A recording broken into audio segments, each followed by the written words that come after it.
Everyone, कैसे हैं आप सभी स्टूडेंट। तो आज की इस वीडियो में मैं आप सभी बच्चों को बीबीएम की यूनिवर्सिटी में FYP semester 2 major paper 2 political science का 15 नंबर का जो सवाल पेपर में पूछा जाएगा। टोटल 6 सवाल आता है, कोई भी 4 बना दीजिएगा, 60 नंबर आपका कन्फर्म हो जाएगा। तो मैं आपको वो 4 सवाल बताऊंगा जो कि पेपर में आपको पूछे जा सकते हैं।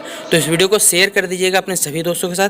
चैनल पर न्यू आया सब्सक्राइब करिएगा, बेल आइकन पर क्लिक करिएगा ताकि इसी प्रकार जब भी हमारा न्यू वीडियो आएगा सबसे पहले आपको अपडेट मिल जाएगा। डिस्क्रिप्शन बॉक्स में Telegram, Facebook, Twitter, Insta link available है, जहाँ फॉलो करना चाहे कर सकते हैं, वो आपकी इच्छा। ठीक है, देखिए क्या है सिलेबस। सबसे पहले आप सभी बच्चे सिलेबस जान लीजिए, क्योंकि आप सभी बच्चे क्या करते हैं, इंटरनेट पे कुछ मेहनत नहीं करना चाहते हैं और कह सकते हैं इंटरनेट पे देखिए MJ2 नाम से आप लोग जो भी पॉलिटिकल साइंस का क्वेश्चन पेपर देखते हैं वो किसी अदर यूनिवर्सिटी का सिलेबस का रहता है। आपकी यूनिवर्सिटी का सिलेबस भी नहीं है, तो भाई वो पढ़ के कोई फ़ायदा होता नहीं। इसलिए मैं आप सभी बच्चों सजेस्ट करूँगा कि आप कहीं से भी पढ़ें, आपको कोई मना नहीं है बेसिकली, लेकिन सिलेबस से रिलेटेड जो क्वेश्चन रहेंगे उन्हीं को पढ़िएगा। ठीक है, तो आपको मैं सिलेबस यहाँ पर बताने की कोशिश कर रहा हूँ। तो मेजर पेपर 2 सिलेबस में यूनिट 1 में आपको क्या पढ़ना है, अंडरस्टैंडिंग जो कॉम्परेटिव पॉलिटिक्स है, जिसमें कॉम्परेटिव पॉलिटिक्स क्या होता है, तुलनात्मक जो कह सकते हैं हमारे पास राजनीति होता है, उसके बारे में पढ़ना है और इसे क्यों पढ़ना जरूरी है या क्या होता है इसे पढ़ के ये बताना है और किस प्रकार पढ़ा जाता है ये पूछा है। क्या क्या अप्रोचेस होते हैं बेसिकली अंडरस्टैंडिंग करने के लिए, ताकि हम कोऑपरेटिव पॉलिटिक्स को समझ सकें। फिर इसके अप्रोचेस क्या होते हैं, जो हमारे पास कह सकते हैं पॉलिटिकल सिस्टम चलता है उसके बारे में बताना है, पॉलिटिकल में कल्चर क्या है हमारे में बताना है। यूनिट 3 में आपको क्या है, जो बेसिकली रेजाइम मतलब होता है पॉलिटिकल जो शासन होता है उसके बारे में कंपेयर करना है, टाइपोलॉजीज के बारे में पढ़ना है, रिजिम्स के बारे में, डेमोक्रेसी के मॉडल्स क्या क्या होते हैं और डेमोक्रेसी एंड डेमोक्रेसी जो डेमोक्रेटिक स्टेट होते हैं उनके बीच में कंपेयर आपको समझना है। सेकेंड वर्ल्ड वॉर जो सोवियत यूनियन हुआ था, अरब स्प्रिंग्स हुआ था, इनके बारे में आपको पढ़ना पड़ेगा। यूनिट 4 में आपको इलेक्ट्रोल सिस्टम्स के बारे में पढ़ना है, जिसमें डिफरेंट टाइप्स ऑफ जो इलेक्ट्रोल सिस्टम होते हैं किस प्रकार काम करते हैं, कौन कौन से डिबेट्स होते हैं हमारे पास है, ये सब पढ़ना है। साथ ही साथ आपको यहाँ पर जो भारत का इलेक्शन सिस्टम, USA का और ब्रिटेन का पढ़ना है, पॉलिटिकल कम्युनिकेशन और उनका बेसिकली रोल क्या है हमारे सोशल मीडिया का पॉलिटिकल सिस्टम में, ये भी आपको बताना पड़ेगा। इस प्रकार से टोटल 5 यूनिट में आपके सिलेबस को बना हुआ है। अब 5 यूनिट के सिलेबस को मैं आपको बताता हूँ कि कौन कौन सवाल पेपर पूछा जाएगा। तो ये सारा का सारा सवाल याद रखिएगा, 15 मार्क्स के लिए इंपॉर्टेंट है। मैं आपको हर यूनिट सेक्शन से आपको बताता हूँ कि इंपॉर्टेंट क्वेश्चन क्या होता है। यहाँ पर जो भी क्वेश्चन लिखे गए वो हिंदी लैंग्वेज में लिखे गए।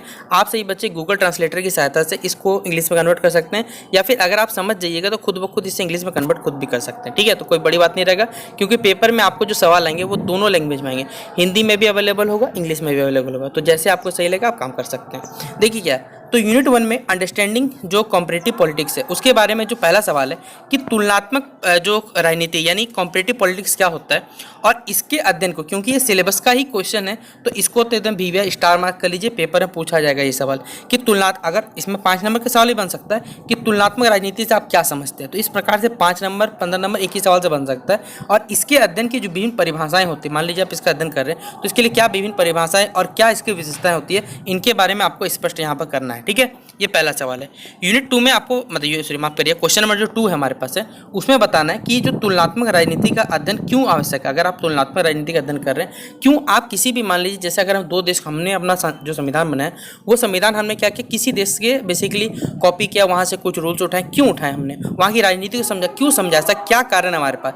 तो तुलनात्मक राजनीति का अध्ययन क्यों आवश्यक है, इसके जो उद्देश्य होते हैं, इसके जो महत्व होते हैं, इसके बारे में आपको यहाँ पर चर्चा करने बोला गया। तो तुलनात्मक राजनीति का अध्ययन करना क्यों आवश्यक है, इसके जो उद्देश्य होते हैं और महत्व पर चर्चा करना है।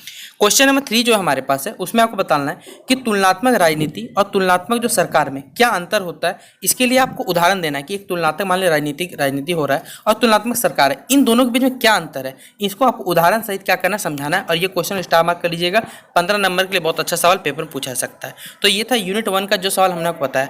अब देखिए यहाँ पर जो सवाल है वो यूनिट 2 के आपके, ठीक है, जिसमें आपको क्या करना है, जो कॉम्परेटिव पॉलिटिक्स है, 5 यूनिट में आपका सिलेबस बटा हुआ है।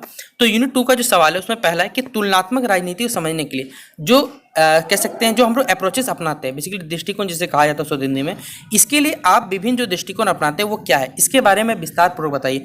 बहुत बेहतरीन सवाल है आप सभी बच्चों को जो जियो पॉलिटिक्स अभी आप लोग पढ़ते होंगे पॉलिटिकल साइंस में, इसको समझने के लिए। अगर आप पॉलिटिक्स में इंटरेस्ट रखते हैं या फिर अगर आपके भविष्य में कह सकते हैं अगर आप UPSC करना चाहते हैं तो आपके लिए जो चैप्टर है, मतलब ये जो सिलेबस है वो बहुत महत्वपूर्ण है आपके सिलेबस में। ठीक है, तो तुलनात्मक राजनीति को समझने के लिए जो विभिन्न दृष्टिकोण होते हैं उनके बारे में बताइए।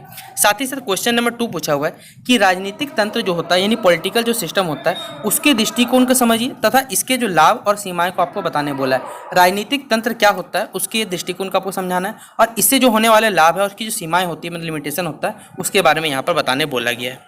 फिर अगला क्वेश्चन है हमारे पास है जो संस्थागतवाद जो है यानी इंस्टीट्यूटिज्म जो होता है हमारे पास और जो नव संस्थागतवाद हो गया, इन दोनों में दृष्टिकोण में अंतर है। क्योंकि जो मान लीजिए पुराने इंस्टीट्यूट हो गए और जो नए अभी इंस्टीट्यूट बन रहे हैं, इन सब में क्या दृष्टिकोण में अंतर है, यहाँ पर दोनों नजरिया में क्या अंतर है, इसके बारे में बताने बोला गया है। क्वेश्चन नंबर 4 जो हमारे पास है जिसमें राजनीतिक संस्कृति जो हमारा पॉलिटिकल कल्चर है इसके दृष्टिकोण के जो महत्व होते हैं उनको बताना है और साथ ही साथ इनके जो प्रमुख तत्व होते हैं उनके बारे में यहाँ पर आपको चर्चा करने बोला गया है।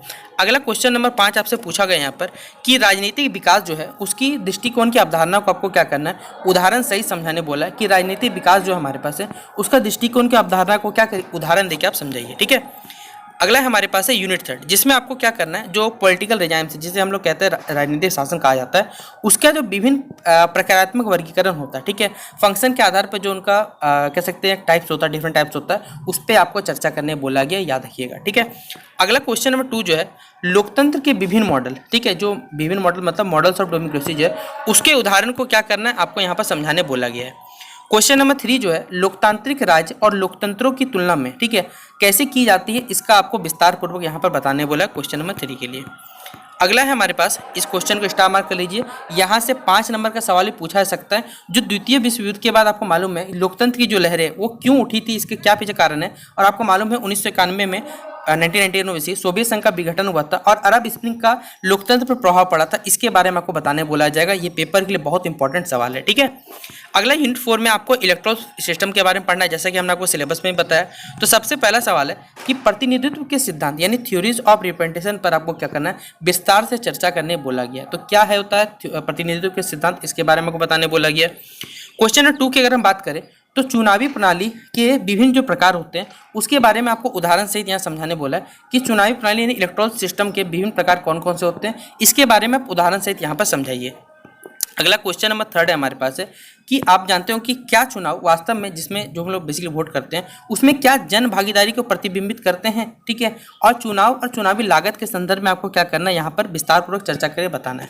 प्लस आपको देखिए भारत और अमेरिका के चुनाव प्रणाली की जो विशेषता होती है या दोनों को चुनाव प्रणाली, उसके बारे में यहाँ पर तुलना करके बताने बोला गया है। ठीक है। अगला लास्ट यूनिट है हमारे पास जिसमें पार्टी सिस्टम के बारे में आपका सिलेबस है यूनिट 5 में आपका। इसमें पहला ही सवाल पूछा गया जो दल प्रणाली यानी जो पार्टी सिस्टम, इससे आप क्या समझते हैं। ये एक डेफिनेशन के रूप में 5 नंबर में आ सकता है, या फिर इसके जो प्रकार होते हैं इसको टाइपोलॉजीज बोला जाता है, इसके विस्तार पूर्वक आपको यहाँ पर बताने बोला गया है। अगला क्वेश्चन नंबर 2 जो है हमारे पास है उसमें बोला गया भारत, अमेरिका और ब्रिटेन की जो दल प्रणाली की जो कार्य प्रणाली की जो तुलनात्मक आपको यहाँ विवेचना करनी है, यानी भारत का भी, अमेरिका का भी और ब्रिटेन का, वहाँ जो दल प्रणाली सिस्टम होता है उसके बारे में आपको तुलनात्मक विवेचना यहाँ प्रस्तुत करना है। ठीक है। क्वेश्चन नंबर 3 जो हमारे पास है जिसमें राजनीतिक संचार यानी जो पॉलिटिकल कम्युनिकेशन होता है और मीडिया, ये दोनों को एक भूमिका रहता है, इसका आपको आलोचनात्मक विश्लेषण क्या करना, प्रस्तुत करने बोला गया यहाँ पर। तो ये था आप सभी बच्चों का पूरा 15 मार्क्स का जितना भी जो सवाल जो पेपर के लिए इंपॉर्टेंट है, जो पेपर में पूछा जाएगा, वो हमने आपको यहाँ पर शेयर कर दिया। तो आप सभी बच्चे इन सारे के सारे सवाल को नोट डाउन करें और इंटरनेट की सहायता से आप सभी बच्चे इन सारे सवाल को आंसर को अच्छे से पढ़ लीजिएगा। तो यहाँ से 60 नंबर आपका कन्फर्म हो जाएगा इस वीडियो के थ्रू, क्योंकि पेपर में 6 सवाल आएगा, कोई 4 ही बनाना है और 5 वाला मार्क्स वाला भी सवाल मैं आपको नेक्स्ट वीडियो में बता दूंगा, जिससे वो भी आपका कवर हो जाएगा। तो शेयर कर दीजिएगा इस वीडियो को अपने सभी दोस्तों के साथ। मिलते हैं नेक्स्ट वीडियो पर। जय हिंद, जय भारत।